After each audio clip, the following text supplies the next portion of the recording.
बिस्मिल्लाहिर्रहमानिर्रहीम। अस्सलाम वालेकुम फोर क्लास। आज हमारा जो सिलेबस है, सितंबर हमारी जो असेसमेंट हो रही है सेकंड, उसका लास्ट वाला चैप्टर जो चैप्टर नंबर 8 है उसको हम डिस्कस करेंगे, उससे रिलेटेड कुछ क्वेश्चन करेंगे। सबसे पहले तो हम उस चैप्टर के बारे में चंद इम्पॉर्टेंट बातें पढ़ेंगे भी और सीखेंगे भी, जो आप लोग ऑलरेडी जानते भी होंगे कुछ। हमारे चैप्टर का नाम है टाइम। टाइम एक ऐसा हमारा चैप्टर है जिस कि हमारे रोज़मर्रा ज़िंदगी के अंदर बहुत सारा ज़रूरत पड़ती होगी। आप लोग भी अक्सर गौर करते होंगे, टाइम आप लोगों को देखना आता होगा, काफ़ी सारे बच्चे टाइम देख लेते होंगे। टाइम देखने के कुछ मेथड्स हैं, टाइम देखने के कुछ तरीके हैं, कुछ टाइप्स ऑफ वॉचेस होंगी। सबसे पहले तो हम बात करेंगे जो आपके चैप्टर में उसने स्टार्ट में की हुई है कैलेंडर के बारे में, कि जैसा हम जानते हैं कि हमारे पास जो कैलेंडर है, हमारे साल के अंदर टोटल कितने डेज होते हैं? 365। हमारे साल के अंदर तकरीबन 365 डेज होते हैं, लेकिन कुछ ऐसे ईयर्स भी होते हैं, कुछ ऐसे इंपॉर्टेंट ईयर्स भी होते हैं, कुछ ऐसी खसूसियत होती है उनके अंदर जिसमें एक दिन जो होता है वो ज़्यादा होता है बाकी सालों की निस्बत। जैसा कि ये वाला ईयर जो चल रहा है 2020 जो चल रहा है, ये बाकी सालों से थोड़ा सा डिफरेंट है, क्योंकि इसमें 365 की बजाय 366 डेज होंगे। अब ये जो एक दिन का फर्क आता है, पहले तो वो बात अपनी माइंड में रखो कि वो वाला जो फर्क होता है वो किस मंथ में होता है, वो फेब के मंथ में होता है, फरवरी के। क्योंकि बाकी आम जो हमारे पास ईयर्स होते हैं, 2011 हो जाए, 13 हो जाए, 14 हो जाए, 15 हो जाए, 16 हो जाए, वो डेज 16 नहीं, हमारे पास 17, 18, 19 पिछला जो गुजर के गया है उसमें फैब जो था वो 28 डेज का था, उसमें टोटल डेज जो थे वो 28 थे। लेकिन ये जो 2020 चल रहा है, इसमें टोटल जो फरवरी के डेज थे वो 29 थे जो गुजर चुके हैं। अब चूंकि उस 29 डेज की वजह से उस फैब के एक दिन ज्यादा होने की वजह से ये पूरे साल के जो दिन थे वो हमारे पास एक दिन बढ़ जाएगा और 365 की बजाय इस साल हमारे पास 366 डेज होंगे। ये तो बात हो गई कैलेंडर के बारे में।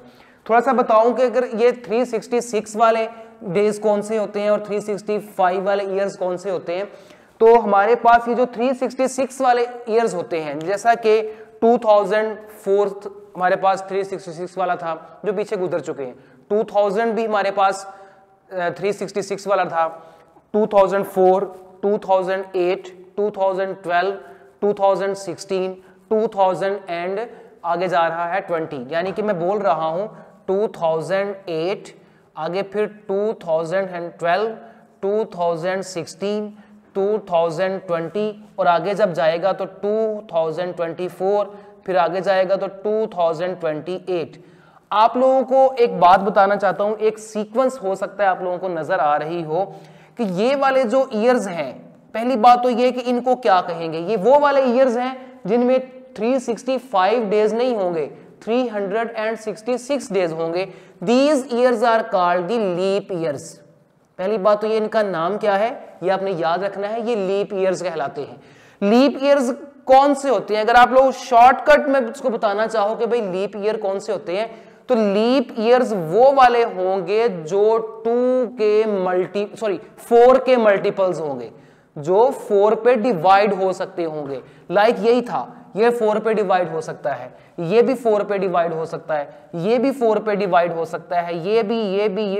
ये जितने मैंने ईयर्स आपके सामने लिखे हुए हैं 5 या 6, ये सारे के सारे डिविजिबल बाय 4 हैं, ठीक है। जबकि इसके अलावा 2019 था या 2018 था या 2017 था, 2015 था, ये वाले जो ईयर्स थे ये नॉन लीप ईयर्स कहलाएंगे, क्योंकि इनमें जो ये वाली वैल्यूज हैं ये हमारे पास 4 पे डिवाइड नहीं हो सकती, ये 4 का मल्टीपल नहीं होंगी। तो ये वाले ईयर्स जो होंगे ये 365 डेज के होंगे और ये जो लीप ईयर्स होंगे वो 366 डेज के होंगे। ये बड़ी इंपॉर्टेंट बात है। ऑब्जेक्टिव में इस तरह के क्वेश्चन वो पूछ सकता है आपसे कि लीप ईयर कौन से होते हैं, लीप ईयर बताओ कौन कौन से हैं, लीप ईयर को शॉर्टकट डिफाइन करवाओ। तो शॉर्टकट मेथड क्या है डिफाइन करने का, कि वो वाले ईयर्स जो 4 पे डिवाइड हो सकते हो वो हमारे पास लीप ईयर्स कहलाते हैं। लीप ईयर्स कौन से होते हैं, क्या फर्क है दूसरे के साथ?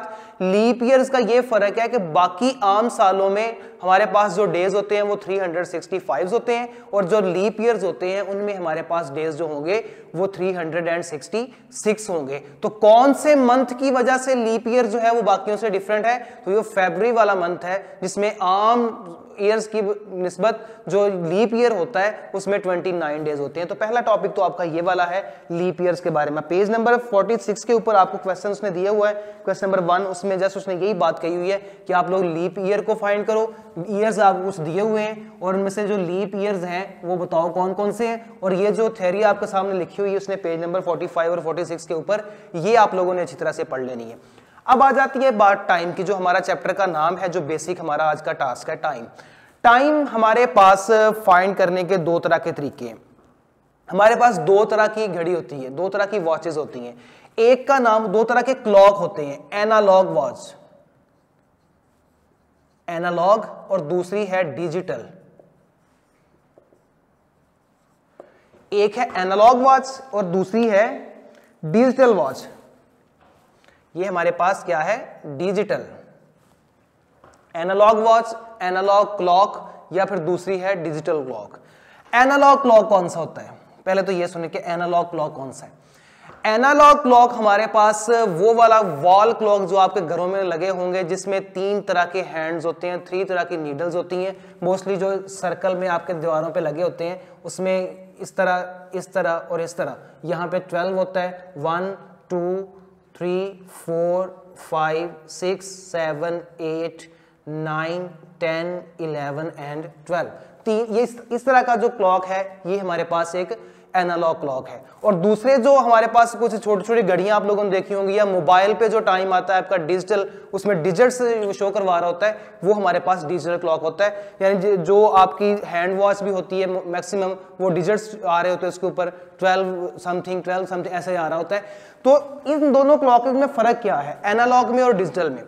देखिए, एनालॉग क्लॉक हमें ये चीज नहीं बताएगा कि हमारे पास जो टाइम है वो सुबह का टाइम है या शाम का टाइम है, दिन का टाइम है या रात का टाइम है, दोपहर है या शाम है। एनालॉग क्लॉक से हमें ये नहीं पता चलेगा। जैसा कि मोस्टली अगर कुछ लोग जो समुद्रों में रहते हैं, जो कोई ऐसी बिल्डिंग्स में रहते हैं, तो वो मोस्टली हमारे पास जो वो यूज करेंगे वो डिजिटल क्लॉक यूज करेंगे, ना कि एनालॉग क्लॉक यूज करेंगे। बिकॉज एनालॉग क्लॉक से हमें इस चीज का पता नहीं चलता कि टाइम सुबह का है या शाम का है। तो वो कौन सी चीज है ऐसी जो हमें सुबह और शाम का फर्क बताती है, जो कि एनालॉग क्लॉक में नहीं है? मैं एनालॉग क्लॉक को भी डिस्कस करूंगा, लेकिन पहले मैं थोड़ा सा वो बता दूं कि एनालॉग क्लॉक जो है वो इस जगह पे क्यों फेल हो जाता है जहां पर हमें सूरज नजर नहीं आता, बाहर वाला माहौल नजर नहीं आता, बाहर दिन नजर नहीं आता, सुबह है या रात है इस चीज का पता नहीं चलता।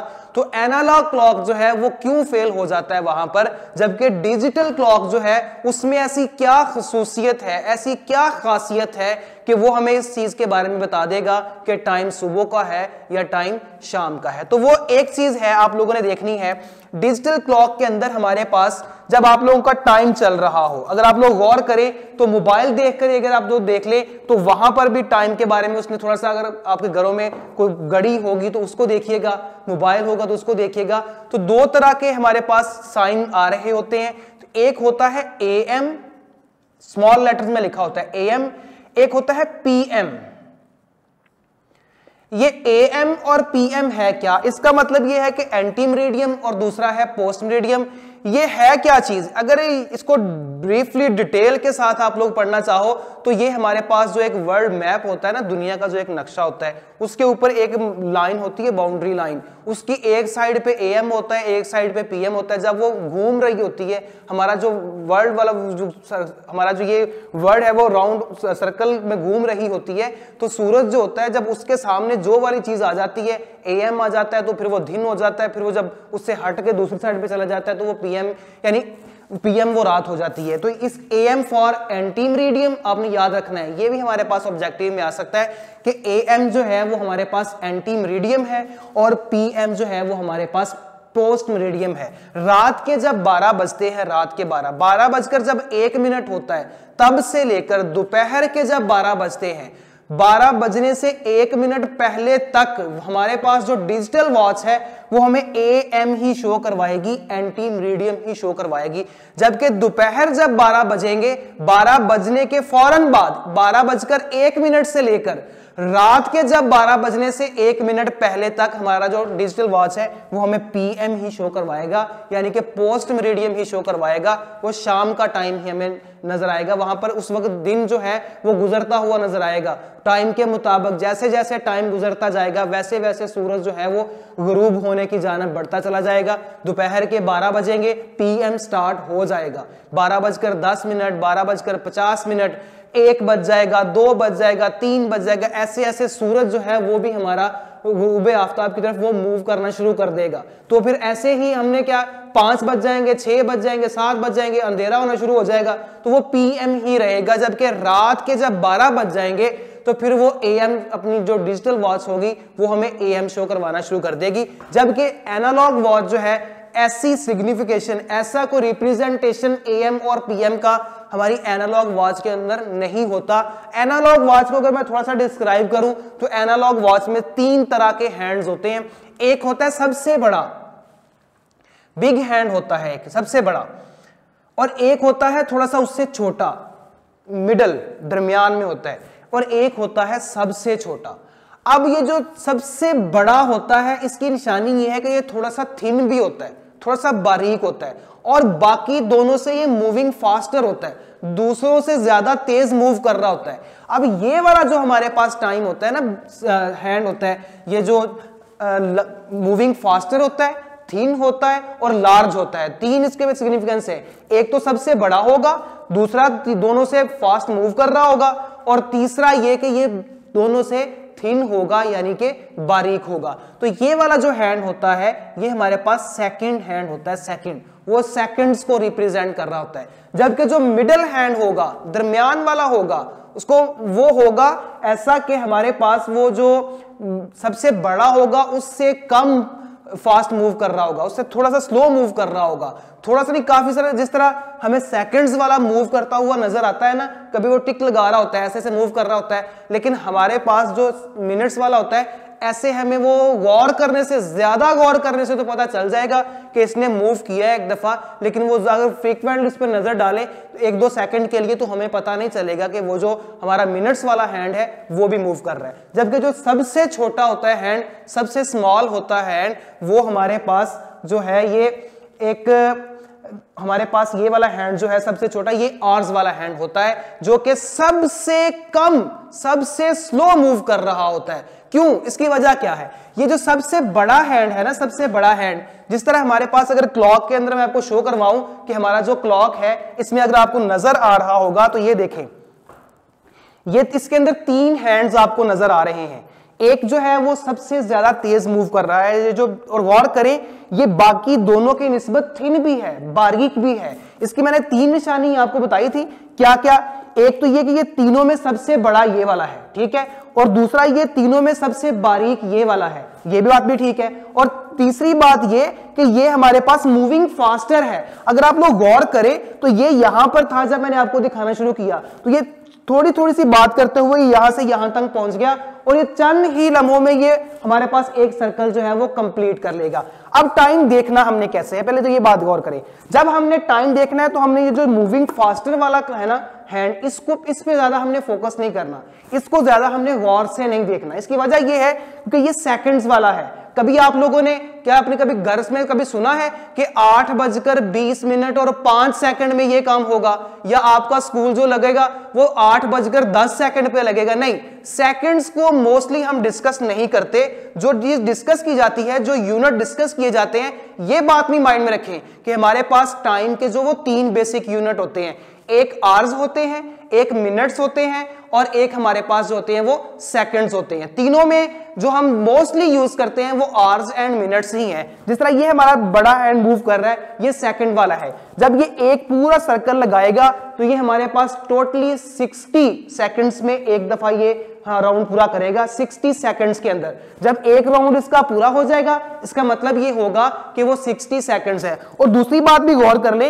इस पूरे क्लॉक के ऊपर आपको कहीं भी AM और PM नजर नहीं आ रहा, बिकॉज मैंने ये कहा था कि ये वाला जो डिजिट, ये जो एनालॉग क्लॉक है, ये हमें इस बात की साइन नहीं देगा कि टाइम जो है वो सुबह का है या शाम का है।